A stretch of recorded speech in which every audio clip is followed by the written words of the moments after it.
Madam Deputy Speaker, I last spoke about the Gambling Duties Bill and the Gambling Control and Gambling Regulatory Authority of Singapore Bill in 2022, and I believe much of what I raised back then remains relevant for the Casino Control Amendment Bill before us today. As we continue to witness the growth and evolution of the gaming industry in Singapore and beyond, it is essential that we take decisive action to enhance the operational effectiveness of our regulatory regime, ensuring it can adapt to evolving challenges.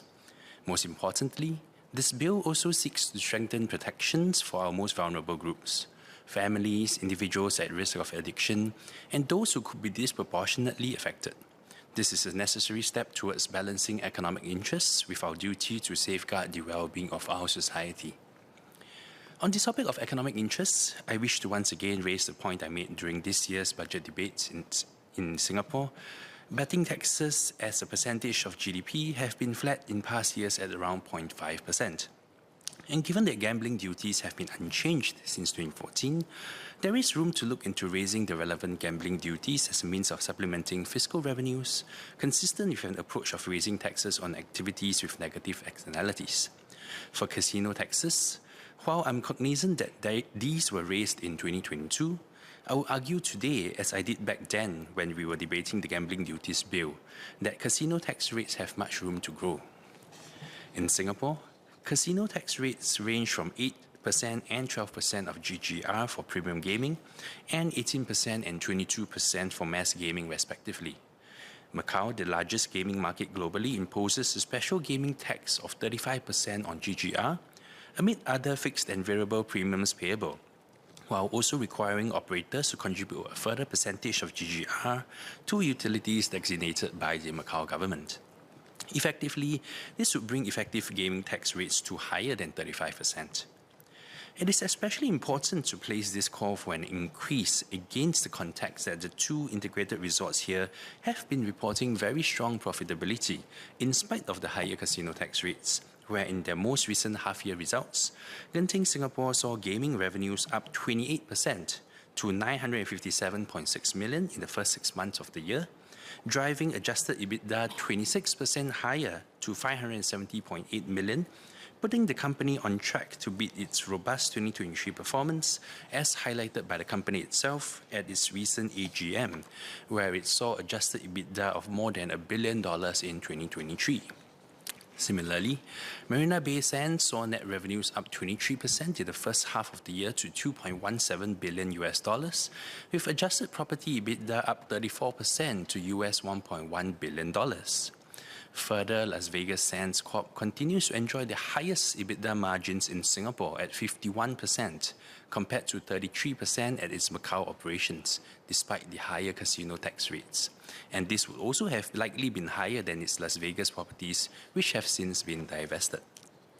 Considering that the casino licenses are renewed every 3 years, with the current term expiring in 2025, is there scope for the casino tax rates to be raised in the coming years? Under the recent development agreement signed between the government and the two casino licensees, what is the maximum casino tax rates that are specified? And what are the terms and conditions required before these can be raised in future, assuming the expansion plans of both IRs are completed on schedule? Is the government constrained in its ability to raise casino and gambling duties in the next few years? Second, I understand that the bill seeks to provide for advances in technology and changes to the way gambling and casino operators are carried out.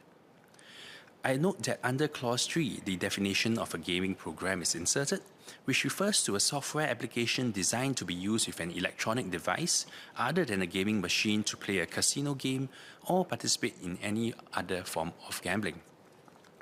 In its press release, the MHA noted that this was in response to manufacturers of gaming machines developing software which can be deployed on off-the-shelf mobile devices such as tablets. I struggle to see how the GRA can restrict the deployment of such gaming software within the casino premise only, should it be approved. As it is today, and as I've highlighted in my speech in March 2022, illegal online gambling remains a key problem regardless of whether official gaming software is being developed by gaming manufacturers. When I tried to visit one of the popular online gambling websites of yesteryear, I was greeted by a notice by the GRA saying in bold red font, "Access blocked," followed by You have attempted to access an illegal gambling site hosted by an unlicensed gambling service provider. Singapore Pools is the only licensed online gambling operator in Singapore. However, a simple Google search of online gambling throws out numerous websites listing down all the different online gambling portals in Singapore, supposedly. The top link even includes a list of the best Singapore online casino sites with the self-styled gambling expert claiming that gambling at online casino in Singapore is becoming more and more popular as the years go by. Because of this, it probably comes as no surprise to learn that there are now loads of options for players to choose from, unquote. I appreciate that while a key part of our strategy to combat illegal online gambling is our blocking measures for illegal online gambling websites, and that yes, no blocking measures are foolproof, but could we better harness technology to stay ahead of the curve and make it prohibitive to access such online gambling portals in Singapore?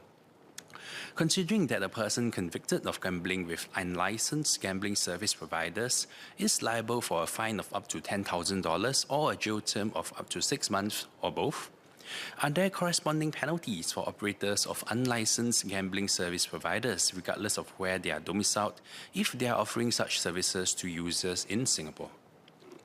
Finally, I wish to touch on Clause 95, which provides for a validation of amounts purportedly collected as entry levy during the period from 4th April 2024 to 7 May 2024 at the rate set out in Section 1161 as amended by the Bill. Essentially, the MHA made a mistake and overlooked the expiry of the 2019 order to increase casino entry levies for a 5-year period and is now enacting retrospective legislation to fix the mistake. In its press release on 6 August 2024, the MHA stated it was always the government's intent to maintain the higher entry levies beyond the 5-year period. However, MHA had overlooked the expiry of the 2019 order.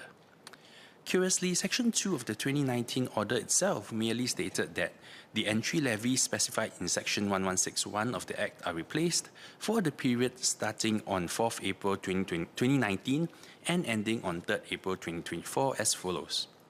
In the joint press release made on 3rd April 2019, it was stated that the casino entry levies for Singaporeans and PRs will be raised by 50% from $100 to $150 for the daily levy and from $2,000 to $3,000 for the annual levy with a 5-year moratorium. There is no indication of the government's intention after the moratorium if levies are going to be higher, lower, or maintained, except that this levy is to be in place for exactly 5 years. Less than a year ago, my Sengkang colleague, Associate Professor James Lim, spoke eloquently in this House of the importance of not treating retrospective applications of the law lightly, and how if we routinely amend laws and apply them after the fact, then we erode the very stability of the rule of law. PM Lawrence Wong also appeared to agree with this principle and said that, and I quote, "Backdating, as Associate Professor James Lim correctly said, should be done sparingly. It is really the exception rather than the norm, and we do it very, very rarely." Why so? Because backdating upsets expectations and prejudices individuals who rely on the existing law. The MHA stated in its August press release that we have tightened our processes to avoid a repeat of such an incident. But such an incident involving the backdating of laws to fix a mistake should not be treated lightly. When confronted with this issue, one approach is to accept that a mistake was made by the ministry and enact legislation prospectively, given that it is quite clear in my opinion that there are Singaporeans and PRs who are prejudiced. Yes, $4.4 million of extra revenues is a meaningful sum, but it is also significant to the Singaporeans or PRs who were overcharged. Whatever one's views towards those who visit casinos is quite secondary to the principle of the rule of law we are trying to uphold in this country. Allow me to conclude in Mandarin, Madam Deputy Speaker. 第一，虽然我们常说小赌怡情，但事实上更多人是十赌九输。所以我认为，在追求经济利益的同时，我们也应该维护社会福祉，不断地加强我们对弱势族群的保护。在网络赌博泛滥的时代，我们的网络封锁就算不能做到滴水不漏，但是否能够利用科技超前布局，有效地控管赌博问题？第二，在我们的综合度假胜地赚得盆满钵满的当儿，我认为政府应该慎重考虑对他们征收更高的税，在补充财政收入的当儿，同时还可以遏制赌博活动带来的社会弊病。第三，总理曾说，追溯性立法应该谨慎对待，仅在万不得已的情况下采用。既然追溯性立法是例外而非常态，那为何我们现在却用追溯性立法来弥补某人的缺失？这样的做法是否得当？这值得我们所有人深思。